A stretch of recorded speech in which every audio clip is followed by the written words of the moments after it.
அனைவருக்கும் வணக்கம். ராஜி செல்வம் YouTube channel சார்பாக உங்களை அன்புடன் வரவேற்கிறேன். புதன்கிழமை அன்று நாம் செய்ய வேண்டிய முக்கியமான வழிபாடு என்னென்ன அப்படிங்கிறது பார்க்கலாம். புரட்டாசி மாதம் பார்த்திங்கன்னா பெருமாளுக்கு உரிய நாள். இந்த நாளன்று பெருமாளை வழிபாடு செஞ்சோம் அப்படின்னா குழந்தைகள் கல்வியில் நல்லா சிறப்பாக வருவாங்க. அது மட்டும் இல்லை, நமக்கு பொண்ணும் பொருளும் சேரணும் அப்படின்னா இந்த புரட்டாசி மாதம் புதன்கிழமை நம்ம எந்த அளவுக்கு பயன்படுத்துகிறோமோ அந்த அளவுக்கு நம்ம வீட்டில் செல்வாக்கு அதிகரிக்கும். மகாவிஷ்ணுக்கும் மகாலட்சுமிக்கும் உரிய நாள். மகாவிஷ்ணுவின் அவதாரம் தான் பெருமாள் அவதாரம். இந்த நாளன்று அவங்கள நம்ம வழிபாடு செய்ய செய்ய நம்ம வாழ்க்கையில் பொண்ணும் பொருளும் சேரும். நம்ம ஒரு நகை வாங்கணும் அல்லது பணத்தை சேர்க்க வேண்டும் அப்படின்னு விருப்பப்பட்டோம் அப்படின்னா பெருமாளுடைய வழிபாடு நமக்கு நல்ல பலனை கொடுக்கும். எப்படி நம்ம வழிபாடு செய்யணும் அப்படிங்கிறதும் பார்க்கலாம். மற்றும் இந்த நாள் பார்த்தீங்கன்னா தேய்பிறை அஷ்டமி இருக்கின்றது. இந்த நாளன்று வராகினி வழிபாடு மற்றும் காலபைரவர் வழிபாடு, அம்பாள் வழிபாடு, அனைத்து வழிபாடுமே நமக்கு கைக்கு மேலே பலன் கொடுக்கும். இந்த நாளன்று முதல்ல எப்படி புரட்டாசி மாதம் புதன்கிழமைக்கு நம்ம பெருமாளை வழிபாடு செய்ய வேண்டும் அப்படின்னா பெருமாளுக்கு பார்த்தீங்க அப்படின்னா ஏலக்காய் மாலை அல்லது துளசி மாலை நீங்கள் கட்டாயமாக அவருடைய படத்திற்கு இன்றைய நாள் புதன்கிழமை அன்று போட வேண்டும். போட்டு ஒரு நெய் தீபம் ஏற்றி வைத்து அந்த நெய் தீபத்தில் ஒரு ஏலக்காய் போட்டு நீங்கள் தீபம் ஏற்றி வைப்பது மிக மிக சிறப்பான பலன் கொடுக்கும். அடுத்ததாக பார்த்தீங்கன்னா நெய்வேத்தியமாக உங்களால் முடிந்தது இனிப்பு வகையானது வைத்து வழிபாடு செய்யுங்க. மகாலட்சுமியும் மற்றும் பெருமாளை சேர்ந்து வழிபாடு செய்யுங்க. பெருமாளுடைய மந்திரங்கள் பார்த்தீங்கன்னா ஓம் நமோ நாராயணாயா, ஓம் ஸ்ரீனிவாசா போற்றி, ஓம் மகாலட்சுமி நமக, இந்த நாமங்களை சொல்லிட்டு நம்ம பெருமாளை வழிபாடு செய்யணும். ஒரு பஞ்ச பாத்திரத்திலையோ அல்லது ஒரு டம்ளரில் தண்ணி கட்டாயமாக வைத்து அதில் துளசியிலையும் கொஞ்சம் பச்சை கற்பூரம் துண்டு போட்டு நீங்கள் பெருமாள் பாதத்துக்கிட்ட வச்சிடணும். இப்படி வைக்கும்போது நமக்கு அவருடைய அனுகிரகம் பரிபூர்ணமாக இருக்கும். குழந்தைங்கள் நன்றாக படிக்க வேண்டும் பெருமாளை அப்படின்னு நீங்கள் புதன்கிழமை அன்று பெருமாளை வழிபாடு செய்யும்போது குழந்தைகள் கல்வியில் மிக மிக சிறப்பாக படிப்பாங்க. யாரெல்லாம் புதன்கிழமை குழந்தைங்க நல்லா படிக்கணும் விருப்பப்படுறீங்களோ யாரெல்லாம் புதன்கிழமை நீங்கள் உங்கள் குழந்தைங்களுக்காக வழிபாடு செஞ்சீங்க அப்படின்னா உங்கள் குழந்தைங்க நீங்கள் நினைக்கிற அளவுக்கு படிப்பாங்க. நிறைய குழந்தைங்கள் படிப்பில் இன்ட்ரெஸ்டே இல்லாமல் இருப்பாங்க இல்லையா? ஐயோ படிப்பே பிடிக்கல, அது பெரிய பசங்க. இப்போ சின்ன பசங்க படிக்கலை அப்படின்னா அது அவங்களுக்கு விளையாட்டுத்தனம், சரிங்களா? இப்போ பெரிய பசங்களாக இருக்கிறாங்க, ஒரு 10th படிக்கிறாங்க, ஒரு 8th படிக்கிறாங்க, ஆனால் படிப்பில் இன்ட்ரெஸ்டே இல்லாமல் இருக்கிறாங்க அப்படின்னா நம்ம கடவுளை தான் நம்ம நாடி செல்லணும்.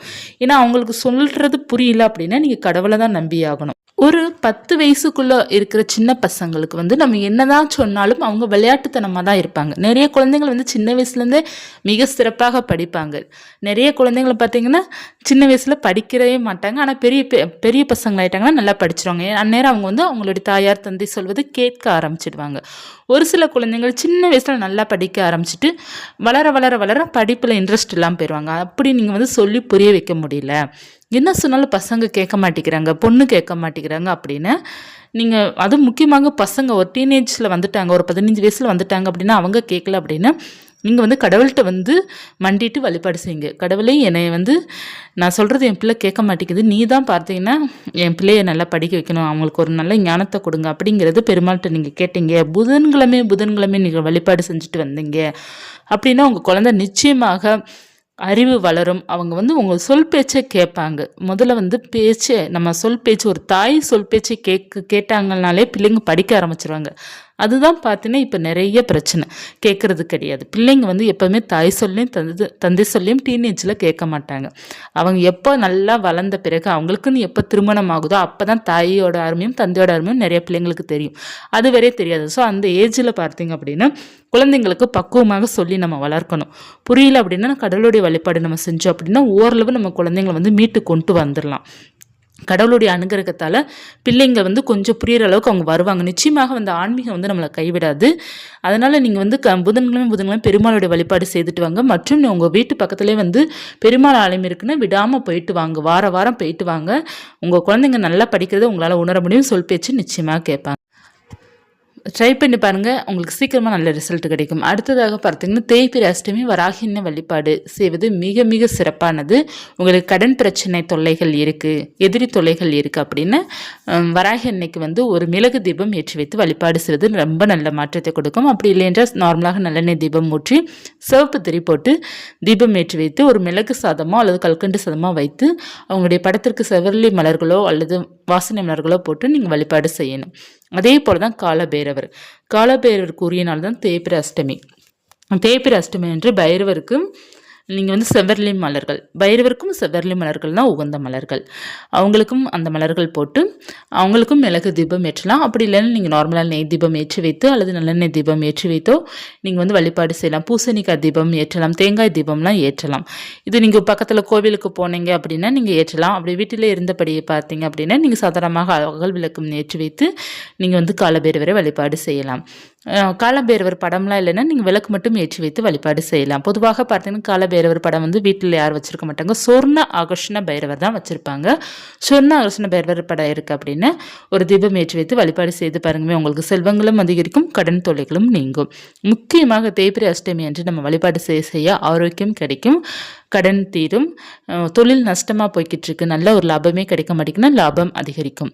ஒரு அற்புதமான இந்த நாளை வந்து தவற விட்டுறாதீங்க. புதன்கிழமை அன்று வழிபாடு வந்து மாலை 6 மணிக்கு வழிபாடு செய்யலாம், அல்லது நம்ம புதன்கிழமை காலையில் கூட வழிபாடு செய்து கொள்ளலாம். வழிபாடு செய்து நல்ல ஒரு மாற்றத்தை நீங்கள் பெறலாம்.